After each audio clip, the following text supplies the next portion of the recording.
Pada video sebelumnya kita sempat membahas tentang Portugis, bangsa Eropa pertama yang menduduki wilayah Nusantara. Dan dilanjutkan dengan kedatangan Spanyol yang mencoba mengadu peruntungannya. Untuk melengkapi seri sejarah tentang pendudukan bangsa Eropa di Nusantara, maka pada video kali ini kita akan membahas tentang bangsa Eropa lain yang juga sempat menguasai wilayah Nusantara.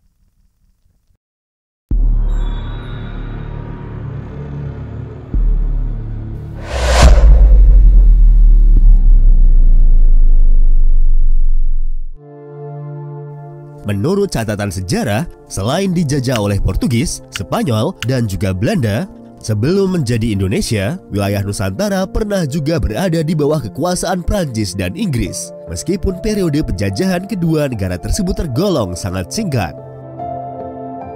Periode penjajahan Prancis di wilayah Nusantara terjadi pada sekitar awal abad ke-19, di mana saat itu wilayah Nusantara yang dikuasai oleh Belanda sudah dikenal dengan nama Hindia Belanda. Namun, bisa dikatakan bahwa penjajahan Prancis di wilayah Hindia Belanda ini tidak secara langsung.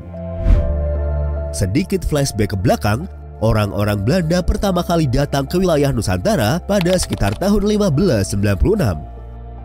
Selanjutnya, pada tahun 1602, perusahaan Hindia Timur Belanda atau VOC didirikan. VOC sendiri merupakan perusahaan dagang yang diberikan hak oktroy oleh pemerintah Belanda untuk menjalankan diplomasi hingga perang jika diperlukan di wilayah Asia untuk merebut wilayah-wilayah yang dianggap strategis bagi perdagangannya. Singkat cerita, pada abad ke-18, VOC telah berdiri kokoh di Kepulauan Nusantara. VOC telah membangun basis penting mereka di beberapa pelabuhan di Jawa, Maluku dan sebagian Sulawesi, Sumatera, dan Semenanjung Malaya. VOC mengendalikan perdagangan antar pulau sebagai bagian dari bisnis Asia mereka yang meliputi wilayah India dan Ceylon, yaitu wilayah Formosa dan Jepang. Namun pada akhir abad ke-18, tepatnya pada tanggal 31 Desember tahun 1799, akibat dari korupsi yang parah dari kalangan jenderal hingga ke bawahan, VOC akhirnya dibubarkan dan pemerintah Belanda kemudian menyita semua aset VOC untuk membayar utangnya yang mencapai 219 juta gulden, termasuk dengan mengambil alih wilayah-wilayah yang dikuasai VOC di Nusantara. Setelah dibubarkan pada tahun 1800, pemerintah Belanda kemudian merubah sistem di wilayah yang sebelumnya dikuasai oleh VOC dan menjadikan wilayah Nusantara sebagai daerah otonomi yang dikenal sebagai Netherlands Indie atau Dutch East Indie atau Hindia Belanda. Sementara itu, pada periode yang sama, jauh di seberang benua Eropa sana, pemerintah Belanda sedang menghadapi serangan dari Prancis. Tidak lama setelahnya, Belanda akhirnya jatuh ke tangan Prancis. Dan pada tahun 1806, kerajaan Belanda didirikan sebagai kerajaan boneka oleh pemerintah Prancis yang saat itu dipimpin oleh Napoleon Bonaparte. Untuk lebih mudah mengontrol Belanda, Napoleon pada saat itu mengangkat saudaranya, Louis Bonaparte, sebagai penguasa di kerajaan Belanda. Pada periode inilah bisa dikatakan bahwa Prancis secara tidak langsung telah menguasai wilayah Hindia Belanda atau yang di kemudian hari menjadi negara Indonesia. Pengaruh Prancis di Hindia Belanda semakin terasa efeknya pada tahun 1808 setelah Raja Louis Bonaparte mengirim Marsekal Herman Willem Daendels ke Batavia untuk menjadi gubernur jenderal Hindia Belanda. Daendels mengemban tugas yang diberikan oleh Raja Louis untuk melakukan reformasi pemerintahan yang korup peninggalan VOC. Selain itu, Daendels juga dikirim dengan tujuan untuk memperkuat pertahanan Jawa dari kemungkinan invasi Inggris.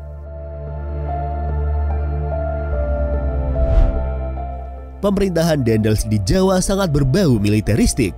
Hal ini dapat dilihat dari caranya berpakaian. Tidak seperti gubernur jenderal sebelumnya pada masa VOC yang mengenakan pakaian elit kerajaan, seragam yang ia pakai adalah seragam marsekal. Selain itu, pemerintahan yang ia dirikan memiliki perjenjangan terstruktur yang terpusat mirip dengan struktur komando pasukan Napoleon. Ia juga membagi Jawa menjadi 9 daerah administrasi yang masing-masing terdiri dari distrik yang berada di bawah kekuasaan seorang bupati. Sejak saat itu, dimulailah tradisi di antara para pejabat administratif penjajahan Belanda yang pasca tahun 1816 disebut sebagai Pangreh Praja dan para priai pasca Perang Jawa mengenakan seragam bergaya militer sebagai tanda status pegawai negeri sipil. Sebuah praktek yang masih dilakukan hingga sekarang. Salah satu tindakan yang diambil oleh Daendels adalah reformasi total administrasi. Dia juga memberantas sistem feodal yang sebelumnya digunakan oleh VOC. Daendels mengangkat semua bupati Jawa menjadi pejabat pemerintah Belanda dengan alasan agar terhindar dari beban pemerasan dan perlakuan menghina dari pejabat Eropa. Perubahan status ini menimbulkan konsekuensi bagi para bupati Jawa, di mana mereka kehilangan prestis dan kebebasan bertindak terhadap rakyat mereka. Selama masa jabatannya, Daendels mengerjakan berbagai proyek infrastruktur. Dia mendirikan rumah sakit baru dan barak militer, membangun pabrik senjata di Surabaya dan Semarang, dan mendirikan perguruan tinggi militer di Batavia. Benteng di Batavia dibongkar dan diganti dengan benteng baru di Mr. Cornelis atau yang saat ini dikenal dengan Jatinegara. Sedangkan benteng Lodewijk atau Ludwig dibangun di Surabaya. Selain itu, Daendels juga memindahkan pusat pemerintahan dari Batavia Lama atau yang saat ini disebut sebagai Kota Tua ke Weltevreden atau Gambir saat ini dan menugaskan pembangunan sebuah istana di Paradeplatz atau lapangan banteng. Namun, di antara itu semua, prestasi Daendels yang paling terkenal adalah pembangunan jalan raya pos yang membentang di utara Pulau Jawa dari Anyer hingga Panarukan atau yang saat ini lebih dikenal sebagai Jalur Pantura. Khususnya, pembangunan jalan sepanjang 1.100 km ini dalam 1 tahun telah mengakibatkan kematian banyak pekerja paksa Jawa. Diperkirakan jumlah kematian para pekerja dalam pembangunan proyek tersebut mencapai lebih dari 12.000 jiwa. Pemerintahan Daendels dianggap sebagai pemerintahan bertangan besi atau otoriter. Ia menerapkan disiplin, kerja keras, dan kejam. Bagi yang membangkang, Daendels tidak segan untuk memberi hukuman. Daendels mengambil sikap tegas terhadap penguasa Jawa, menyebabkan mereka bersekutu dengan Inggris melawan Belanda. Ia juga memberlakukan kerja paksa terhadap penduduk Jawa yang memicu peristiwa pemberontakan. Terlepas dari upayanya untuk meningkatkan pertahanan Hindia Belanda, Daendels ternyata tidak berhasil menghentikan invasi Inggris ke Kepulauan Rempah atau Maluku pada tahun 1810. Selain itu, Daendels juga dituduh atas tindakan memperkaya diri sendiri dengan menjual tanah-tanah pemerintah kepada pihak partikelir atau pihak swasta. Akhirnya pada bulan Mei tahun 1811, Daendels dicopot dari jabatannya sebagai Gubernur Jenderal Hindia Belanda dan kembali ke Eropa. Daendels digantikan oleh Jan Willem Jansen sebagai Gubernur Jenderal Hindia Belanda yang baru. Namun Jansen tidak bertahan lama karena terus diserang oleh Inggris. Hingga pada tanggal 4 Agustus tahun 1811, sebanyak 60 kapal Inggris muncul di pelabuhan Batavia yang saat itu merupakan pusat kekuatan Belanda. Batavia dan daerah di sekitarnya jatuh ke tangan Inggris pada tanggal 26 Agustus tahun 1811. Jatuhnya Pulau Jawa yang merupakan pusat Hindia Belanda ke tangan Inggris secara tidak langsung telah mengakhiri periode penjajahan Prancis di wilayah tersebut. Namun demikian, ini juga menandai dimulainya periode baru penjajahan Inggris terhadap wilayah Hindia Belanda. Inggris secara resmi menjajah Hindia Belanda lewat Perjanjian Tuntang tahun 1811, di mana perjanjian Tuntang tersebut memuat tentang kekuasaan Belanda atas wilayah Hindia Belanda yang diserahkan oleh Jansen selaku Gubernur Jenderal Hindia Belanda kepada Inggris. Sedikit mundur ke belakang, sejarah kedatangan bangsa Inggris ke wilayah Nusantara sebenarnya sudah dimulai sejak abad ke-16 ketika penjelajah Inggris Sir Franciscus Drake singgah pertama kali di Ternate. Selanjutnya, pada akhir abad ke-16, ekspedisi lain dikirim melalui kongsi dagang yang diberi nama East Indies Company atau EIC. EIC mengemban misi untuk hubungan dagang dengan Kepulauan Nusantara. Pada tahun 1602, armada Inggris sampai di Banten dan berhasil mendirikan benteng di sana. Tahun 1613 berdagang dengan kerajaan Goa Makassar dan pada tahun 1614 mendirikan benteng di Batavia. Menyusul penutupan pabrik mereka di Banten oleh Belanda, pada tahun 1685, Inggris hadir di wilayah Bengkulen atau yang saat ini dikenal sebagai Bengkulu. Di sana pasukan Inggris kemudian mendirikan benteng Fort York yang pada tahun 1714 digantikan oleh benteng Fort Marlborough. Kembali ke timeline awal, pada saat Hindia Belanda dikuasai oleh Inggris pada tahun 1811, pusat kekuasaan Inggris di timur jauh berada di Kalkuta, India, dengan Lord Minto sebagai gubernur jenderalnya. Pemerintah Inggris kemudian menunjuk Thomas Stamford Raffles sebagai letnan gubernur jenderal di Hindia Belanda. Dalam pelaksanaannya, Raffles berkuasa penuh di seluruh Nusantara dan cenderung mendapat tanggapan positif dari raja-raja dan rakyat setempat karena beberapa alasan, seperti para penguasa lokal dan rakyat yang tidak menyukai Daendels terkait dengan pola pemerintahannya. Alasan lainnya adalah ketika masih berkedudukan di Penang, Malaysia, Raffles beberapa kali mengadakan misi rahasia ke kerajaan-kerajaan yang anti Belanda. Setelah menjadi penguasa baru di Hindia Belanda, Raffles kemudian melakukan langkah-langkah agar kedudukan mahkota Inggris di tanah jajahan lebih kuat. Raffles berpegang pada 3 prinsip dalam rangka untuk menjalankan pemerintahannya. Yang pertama, segala penyerahan wajib atau upeti dan juga kerja rodi dihapuskan, kemudian digantikan dengan penanaman bebas oleh rakyat. Kedua, para bupati dimasukkan sebagai bagian pemerintahan kolonial dan pemungutan pajak yang dilakukan oleh bupati dihapuskan. Dan yang ketiga, dalam kegiatan penanaman bebas, tanah merupakan milik pemerintah dan rakyat atau petani penggarap dianggap sebagai penyewa tanah.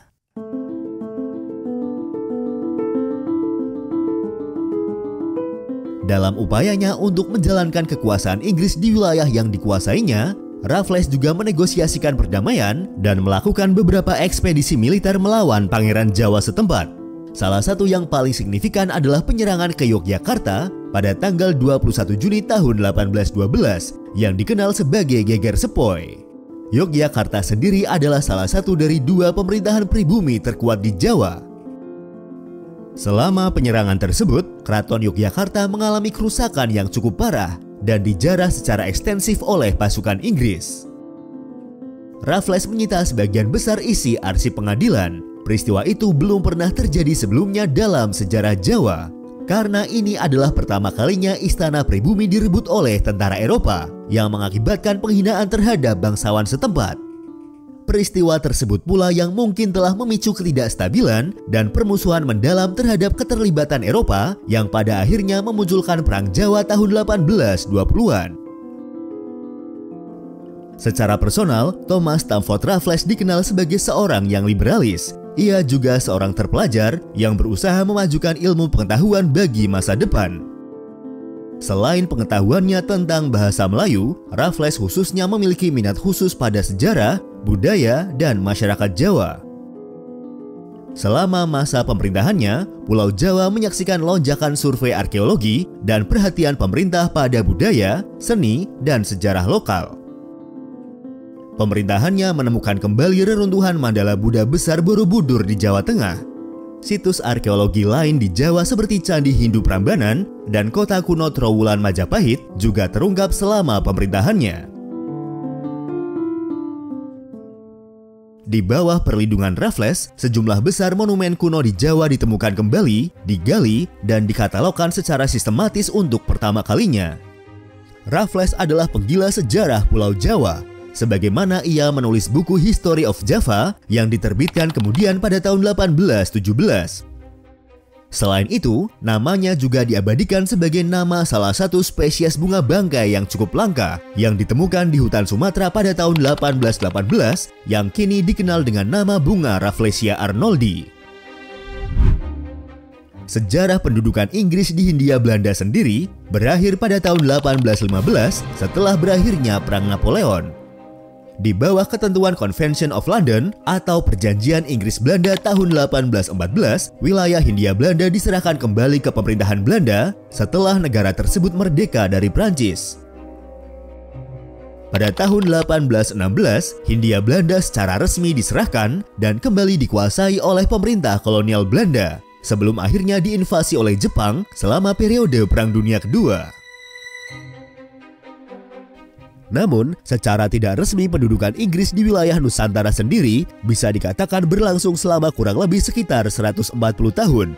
Pendudukan Inggris paling dominan di wilayah Nusantara sendiri terjadi di Sumatera, tepatnya di wilayah Sumatera bagian barat daya.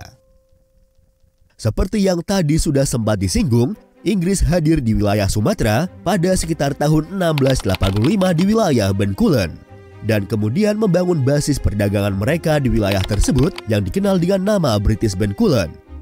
Meskipun pada awalnya dianggap sebagai sebuah kesalahan fatal, namun dalam perkembangannya, keberadaan British Bencoolen ternyata membawa manfaat yang cukup besar bagi Inggris, terutama ketika wilayah ini diperintah oleh Thomas Stamford Raffles selama periode tahun 1818 hingga tahun 1824.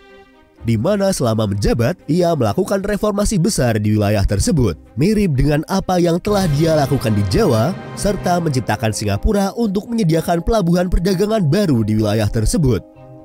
Wilayah Bencoolen sendiri diserahkan kepada Belanda pada tahun 1824 melalui perjanjian Inggris-Belanda di London. Di bawah pemerintahan Hindia Belanda, wilayah ini kemudian disebut sebagai Residenti Bencoolen atau Keresidenan Bencoolen. Namun, sebelum menyerahkan wilayah Bengkulu kepada pihak Belanda, 1 tahun sebelumnya yaitu pada tahun 1823, Raffles telah memisahkan kekuasaan Singapura dari Bengkulu. Pasukan Inggris sempat menduduki kembali wilayah Indonesia setelah negara ini merdeka pada tahun 1945. Kali ini pasukan Inggris datang ke Indonesia sebagai wakil sekutu setelah kemenangan mereka pada Perang Dunia Kedua. Pada tanggal 29 September tahun 1945, pasukan Inggris datang di Jakarta sebagai wakil dari pasukan sekutu. Tujuan awal dari kedatangan pasukan ini adalah untuk mengamankan wilayah Indonesia dan melucuti pasukan Jepang yang masih tersisa di Indonesia. Namun, kehadiran pasukan sekutu ini ternyata diboncengi oleh pasukan Belanda yang memiliki rencana lain, yaitu untuk menguasai kembali wilayah bekas jajahannya tersebut.